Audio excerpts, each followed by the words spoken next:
Ya, Assalamualaikum warahmatullahi wabarakatuh dan selamat malam pemirsa TVRI Sulawesi Tengah dimanapun Anda berada. Kali ini saya Arya Tanjung menyapa Anda dalam program Dialog Publik kali ini yang dipersembahkan oleh Kantor Wilayah Kementerian Agama Provinsi Sulawesi Tengah bekerja sama dengan TVRI Sulawesi Tengah. Tentunya di kesempatan kali ini sebentar kami akan membuka line telepon untuk Anda bisa berdialog bersama kami dengan narasumber kami. Baik, dan pemirsa di kesempatan kali ini sore menjelang malam kali ini kita tinggal beberapa hari lagi ke depan, menghitung 1 minggu ke depan akan memasuki pelaksanaan atau perayaan Hari Raya Idul Adha dan juga ibadah kurban di tahun 1441 Hijriah atau 2020 Masehi. Tentunya di pelaksanaan Idul Adha dan juga ibadah kurban di tahun ini pasti berbeda dengan tahun-tahun sebelumnya karena di tahun ini kita masuk di masa pandemi COVID-19 dan berdasarkan dengan surat edaran dari Menteri Agama Republik Indonesia nomor 18 tahun 2020 tentang bagaimana pelaksanaan ibadah sholat Idul Adha dan juga ibadah kurban di tahun 2020 kali ini. Kita akan membahasnya bersama narasumber kami di malam hari ini tentunya dan ingin mengetahui secara jelas lagi bagaimana tuntunan kepada masyarakat di masa pandemi ini saat melaksanakan tentunya ibadah di bulan di Idul Adha dan juga ibadah kurban serta apa-apa saja yang perlu diperhatikan oleh umat Islam. Baik, bersama kami di Studio 1 TVRI Sulawesi Tengah telah hadir Profesor Dr. Haji Rusli SAG MSOC SC. Assalamualaikum warahmatullahi wabarakatuh. Selamat malam, Profesor. Terima kasih sudah hadir bersama kami di sini dan senang rasanya Pak Prof bisa kembali hadir di layar TVRI Sulawesi Tengah dan ini yang kita bahas tentunya sesuatu yang memang sangat dinantikan juga dan perlu informasi ini kita sampaikan kepada rekan-rekan ataupun juga saudara-saudara Muslim yang ada di luar sana yang dalam hitungan hari ke depan 1 minggu ke depan ya kita akan merayakan yang namanya Hari Raya Idul Adha, ibadah sholat Idul Adha dan juga ibadah kurban. Baik, dan pemirsa untuk sore menjelang malam hari ini yang kami angkat tema pada kesempatan kali ini adalah pelaksanaan sholat Idul Adha dan ibadah kurban di masa pandemi COVID-19. Dan langsung saja Pak Prof, seperti yang kita ketahui bersama ini tentunya di tahun 2020 ini kita di masa pandemi. Ini ada perbedaan pelaksanaan sholat Idul Adha. Berkaca pada sholat Idul Fitri kemarin pun juga kita mengikuti protokol kesehatan. Kemudian bagaimana dengan pelaksanaan ibadah sholat Idul Adha dan juga ibadah kurban tepatnya di tahun 2020 ini? Ya, yang pertama hukum Islam sebenarnya sudah mengatur persoalan-persoalan seperti itu. 14 abad yang lalu itu sudah diberikan arahan-arahan dan petunjuk yang kemudian dibuat satu kaidah umum. Yang kaidah ini bisa dijadikan dasar untuk melakukan penilaian terhadap bagaimana pelaksanaan sholat Idul Adha dan penyelenggaraan kurban pada saat seperti ini. Ada satu kaidah yang menarik. Nah, kaidah itu adalah al-hukmu yaduru ma'illatihi wujudan wa adaman. Kaidah mengatakan bahwa hukum itu berlaku karena ada alasan hukum. Kalau alasan itu ada, maka hukum itu ada. Kalau alasan itu tidak ada, maka alasan tidak ada. Di dalam hukum Islam juga ada yang disebut dengan substansi, ada yang teknis. Idul Adha itu adalah substansi. Sementara teknis pelaksanaannya itu bisa berubah. Idul Adha itu sesuatu ritual yang ada dalam Islam. Dan itu bisa dilaksanakan. Dalam arti karena konteksnya adalah sunnah, maka kalau dilaksanakan, maka dia dapat pahala. Kalau tidak dilaksanakan tidak apa-apa Idul Adha. Sama dengan kurban. Kurban juga artinya sunnah muakkadah. Dia sesuatu yang bersifat dianjurkan untuk dilaksanakan, tetapi bagi mereka yang tidak mampu tidak apa-apa untuk tidak melaksanakan kurban.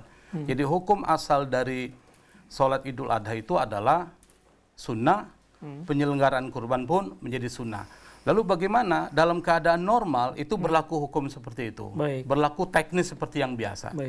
Tapi dalam keadaan tidak normal, maka itu kemudian mengalami satu perubahan-perubahan dalam penyelenggaraan ibadah kurban dan juga penyelenggaraan sholat Idul Adha. Dan salah satu yang mempunyai kewenangan untuk mengatur persoalan tersebut adalah negara.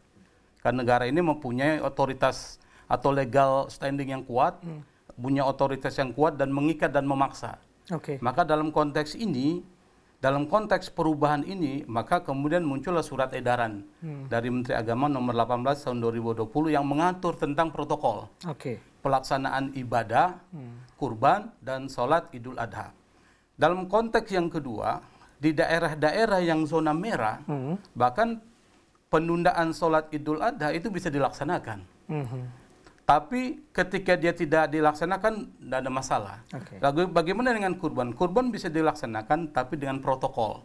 Protokol kesehatan misalnya seperti yang dikatakan dalam surat edaran, harus ada physical distancing.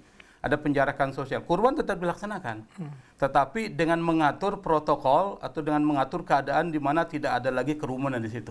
Baik. Artinya yang melakukan itu adalah tenaga teknis yang sudah dipersiapkan, yang memenuhi protokol kesehatan, dia melaksanakan penyembelihan kurban. Jadi orang-orang yang memang ingin berkurban, paling tidak harus menjaga jarak. Jadi substansi tidak berubah, tapi teknis pelaksananya itu mengalami modifikasi sesuai dengan zona itu. Kalau zonanya aman, zona hijau, berlaku hukum yang dasar, biasa aja. Tapi kalau zona merah, maka ada dua opsi. Opsi yang pertama, bisa menunda keberlangsungan sholat Idul Adha, tidak perlu dilaksanakan seperti sholat Jumat. Atau kalau dia dilaksanakan, maka harus memenuhi protokol yang sangat ketat, karena daerahnya daerah mewabah. Termasuk penyelenggaraan ibadah kurban, dia dilaksanakan sesuai dengan protokol, ibadah kurban dah hilang. Tapi pelaksanaan teknis pelaksanaannya menyesuaikan dengan apa yang terjadi dalam perubahan tersebut. Dan ini tentu Kementerian Agama sudah mempunyai peran yang besar ya, membuat surat edaran, dan surat edaran itu bisa menjadi dasar bagi kita ketika melaksanakan harus mengikuti surat tersebut. Jadi artinya perubahan sesuatu akan menyebabkan perubahan hukum. Baik. Gitu. Baik. Ya, tentunya berbicara tentang substansi dari surat edaran yang dikeluarkan oleh Menteri Agama nomor 18 tahun 2020 ini, di dalamnya banyak yang diatur, kemudian juga termasuk juga protokol kesehatan itu sendiri. Pelaksanaan di tahun 2020 ini berbeda dengan tahun beberapa tahun yang lalu, seperti tahun-tahun sebelumnya. Tapi ini tidak mengurangi substansi atau nilai kita pada saat kita berkurban ataupun juga melaksanakan ibadah sholat Idul Adha itu sendiri. Tidak akan mengurangi. Karena persoalan dalam semua ritual yang Allah turunkan itu persyaratannya cuma satu, adalah yang diukur itu ketakwaan saja. Jadi ibadah ini adalah mengukur Anda taat enggak dengan aturan, dengan yang Allah perintahkan. Maka di situ berlaku keikhlasan. Yang diukur oleh Allah itu adalah keikhlasan dan ketakwaan. Maka kalau orang berkurban tujuannya pamer, kekayaannya besar dan sebagainya, itu tidak akan dilihat oleh Allah. Sama dengan orang Idul Adha, kalau yang dicari adalah keramaian saja, sesuatu yang bukan karena Allah, maka itu tidak menjadi penilaian. Jadi semua syariat yang Allah turunkan itu hanya wasilah saja, hanya media yang tujuannya adalah satu, bagaimana dia mematuhi apa yang Allah turunkan, Allah perintahkan. Yang kedua, menundukkan semua ketaatan hanya kepada Sang Penciptanya. Jadi sholat, itu bukan sholatnya yang diukur, kepatuhan Anda melaksanakan sholat itu yang diukur. Maka di dalam hadis Nabi pernah dikatakan berapa banyak orang yang sholat tapi tidak dapat pahala apapun, tapi cuma capek saja. Sama dengan ada perkataan Nabi yang mengatakan berapa banyak orang yang puasa tidak dapat pahala puasa, tapi hanya rasa haus dan rasa lapar. Sama, berapa banyak orang yang melaksanakan korban tidak dapat apapun, tetapi hanya mengeluarkan sesuatu yang dia tidak mendapatkan nilai di sisi Allah Subhanahu wa taala. Jadi ukuran semua ibadah itu adalah menundukkan ketaatan hanya kepada Allah yang menciptakan kita. Anda patuh enggak dengan yang menciptakan Anda? Jadi substansi itu tidak berubah, tapi tujuan di balik semua syariat dan substansi itu adalah intinya cuma satu. Dalam Al-Quran itu sebutkan wa ma khalaqtul jinna wal insa illa liya'budun. Semua ini diciptakan, manusia dan jin dan seterusnya, cuma satu saja tujuannya, liya'budun. Supaya kita beribadah kepada Allah, menundukkan ketaatan kita hanya kepada yang mencipta. Maka syariat-syariat turunkan, Anda patuh nggak dengan syariat itu? Termasuk terkait dengan kesehatan, ini perintah Allah. Kan banyak dari kita merasa sombong. Sombongnya begini, lah kita kan hanya takut kepada Allah, bukan takut sama corona. Betul. Dan itu sering beredar di masyarakat pada saat kemarin kita lagi baru masuk ke Indonesia begitu ya pandemi ini. Pak, itu keliru besar, karena bukan takut sama corona, kita hanya melaksanakan perintah Allah di mana kita menghindar dari wabah itu. Itu perintah Allah.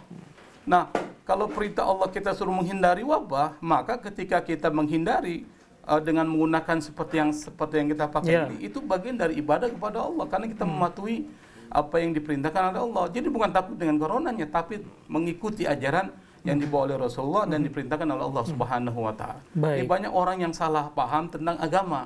Seakan-akan dia mengatakan kalau kita takut sama corona berarti kita bisa musyrik karena takut kepada selain Allah. Itu keliru sekali. Makanya perlu dibenahi konteks penyelenggaraan kurban dan sholat Idul Adha yang mengalami perubahan itu dalam konteks kita mematuhi apa yang diajarkan oleh Rasulullah SAW, menghindari wabah. Baik. Tapi substansi tidak hilang. Substansinya tidak hilang. Teknisnya yang mengalami perubahan-perubahan dan modifikasi sesuai dengan zonanya itu. Baik, secara teknis yang berubah mengikuti zona yang ada, begitu betul. ya. Kita berada di zona mana? Betul. Baik, Prof, kita tahan dulu, Prof. Ya. Kita akan lanjutkan sebentar karena sesaat lagi kita akan masuk ke pelaksanaan ibadah sholat maghrib tentunya. Dan pemirsa jangan ganti channel TV Anda, tetaplah di TVRI Sulawesi Tengah. Saya Arya Tanjung bersama narasumber kami akan kembali hadir setelah jeda azan maghrib untuk wilayah Kota Palu dan sekitarnya. Sesaat lagi kami akan segera kembali.